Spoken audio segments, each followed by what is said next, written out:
Buenos días, profesora Ana Carrasco. En esta presentación, mis compañeras Andrea Rodríguez, Livia Chauhan y mi persona Lian Guerra le vamos a hablar sobre la Casa de Contratación de Sevilla. Casa de Contratación, creada por los Reyes Católicos para estimular, encauzar y controlar el tráfico por el Nuevo Mundo, tenía precedentes en instituciones semejantes creadas anteriormente en otros países, en especial la Casa de India de Lisboa. En principio se organizó como una agencia de la corona castellana para realizar por cuenta propia y en régimen de monopolio el comercio con las tierras recién descubiertas. Pero la ampliación insospechada del escenario americano hizo imposible este proyecto y la Casa de Contratación se convirtió en el órgano destinado a inspeccionar y fiscalizar todo lo relativo al tráfico indiano. La Casa conoció su mayor apogeo en el siglo XVII, a lo largo de la cual fueron fijadas su organización y atribuciones en ordenanzas ampliadas y refiscadas varias veces, como en 1503, 1510, 1536, 1543, 1552, 1585 y entre otros. Gozó de amplia autonomía hasta que se creó el Consejo de Indias en 1524, del que pasó a depender, como más tarde lo haría de los de Hacienda y Guerra. Su personal estaba compuesto al principio por un factor a cuyo cargo estaba el proveimiento y redención de los bosques y la compra y expansión de ciertas mercancías por cuenta de la hacienda, armas y municiones, argoces para traer la plata, etc. Un tesorero que recibía todos los caudales procedientes de América, tanto de particulares de la corona, y se hacía cargo de los bienes de las personas fallecidas allí, en tanto no eran entregados en sus herederos los bienes difuntos. Funcionamiento. Desde el segundo viaje de Colón, en 1493, todos los asuntos concernientes al Nuevo Mundo habían estado en manos de Juan Rodríguez Fonseca, arcediano de la Catedral de Sevilla, capellán y hombre de confianza de Isabel la Católica. Este clérigo más tarde sería promovido a las sedes episcopales de Badajoz, Valencia y Burgos. Sin embargo, 10 años después se hacía patente que no podían estar en manos de una sola persona todos estos asuntos, por lo que se decide crear una institución colegiada que es la Casa de Contratación. Aunque Fonseca perdería ese poder unipersonal como superintendente, se mantendría en la corte con un cargo equivalente al de ministro de las colonias, como dice el historiador Clarence Haring, hasta que se crea el Consejo de Indias en 1524. Desde mediados de 1502 existe constancia documental del proceso de creación de una casa de contratación y el historiador Ernesto Schaffer cree que se pudo ser promovida en origen por el genovés Francisco Pinelo, por ser un vecino de Sevilla muy conocedor de los asuntos indianos.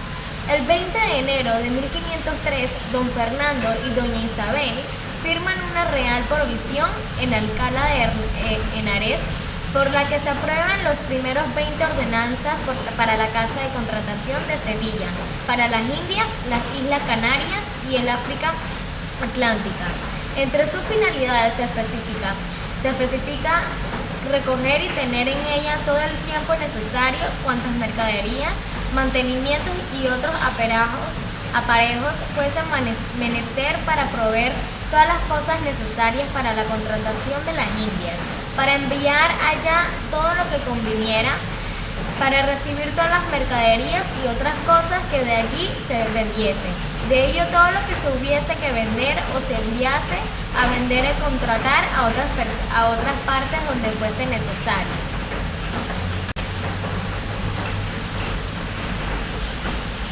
La Casa de Contratación de Sevilla era un organismo científico, etnográfico, geográfico, historiográfico y de enseñanza náutica, además de centro de control del comercio y de los nombramientos y un archivo. Con el tiempo, las tareas de la Casa de Contratación adquirieron tal complejidad que fue preciso adjuntar a los oficiales reales una serie de ayudantes, escribanos, diputados, comisarios, delegados, entre otros.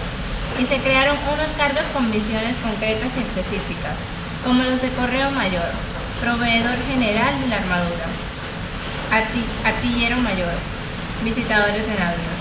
Para coordinar tan diversas actividades se instituyó el cargo del presidente de la Casa de Contratación en 1557, que era la suprema autoridad ejecutiva dentro de ella. Al contador se le asignaron numerosos ayudantes y se acabó creando un tribunal de la Contraloría de la Avería en 1596. La Casa de Contratación tenía su capilla propia y también su cárcel. Durante más de 200 años, Sevilla fue sede de la casa debido al monopolio de tráfico con América de que gozaba. Solo hubo un intento de alterar esta situación, permitiendo a 8 puertos españoles que enviasen barcos directamente a Indias. Aunque en la supervisión de delegados de la casa y con la obligación de terminar en Sevilla el viaje de regreso. El calado no siempre permitía a los buques navegar con toda su carga por el Guadalquivir hasta Sevilla, por lo que fue preciso autorizar que eventualmente pudiesen efectuar en Cádiz la operación de carga y descarga. Al amparo de esta licencia se desarrolló un activo contrabando, por lo que se estableció en Cádiz un juzgado de Indias en 1535. Este estuvo compuesto por un juez oficial y tras delegados de la Casa de Contratación, cuya finalidad era lograr un mejor control de este tráfico.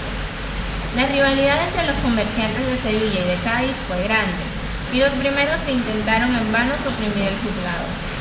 A lo largo del siglo XVII, la Casa de Contratación se vio afectada por los efectos característicos de la administración española en esta época: estancamiento, ineficacia, venalidad de los oficios públicos. Aparecieron los jueces supernumerarios que, habiendo obtenido por compra el derecho a ocupar algunos de los cargos de la casa, tenían que esperar a que quedase vacante.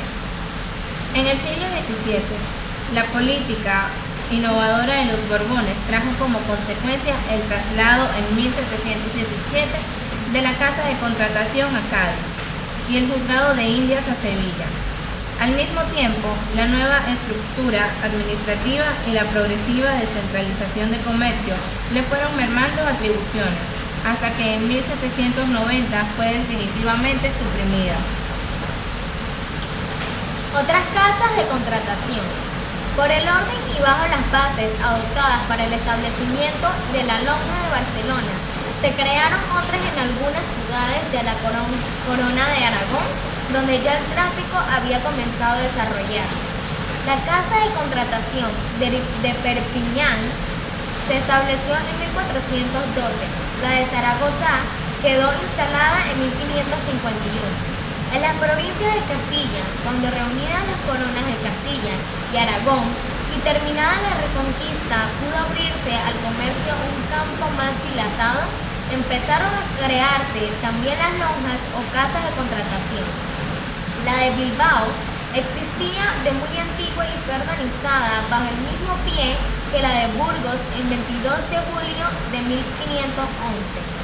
La de Sevilla fue establecida por los reyes católicos tan pronto como se abrió el comercio con las Américas y Felipe II en 1585 mandó construir la suntuosa lonja de comercio que cogió la Universidad de Mercaderes.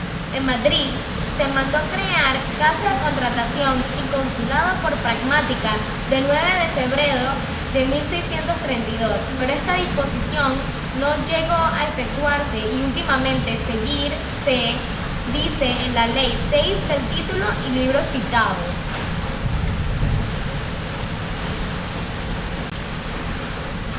Supresión. En 1790 fue suprimida la institución porque ya se había liberalizado el comercio con las Indias en 1778 debido a las ideas fisográficas preliberales de los ilustrados. Como se puede ya inferirse de las últimas indicaciones, la importancia de las lonjas o casas de contratación como establecimientos destinados a la reunión de los comerciantes y a la formalización de sus contratos comenzó a decaer con el establecimiento de los consulados. Todas las disposiciones que se dictaban, las ordenanzas que se expedían, las reglas que se fijaban, Se dirigían a los consulados, universidades de mercaderes y casas de contratación.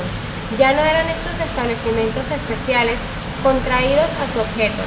Los comerciantes formaban cooperaciones con su fuero, con sus privilegios y prerrogativas. Se reunían en algún punto de la antigua casa de contratación, convertida en consulado. Más adelante, ni una de estas reuniones se verificaban.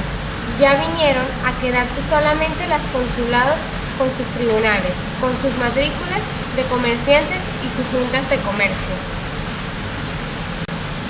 Muchas gracias, profesora Ana Carrasco, por haber visto nuestro video. Esperamos que le haya gustado.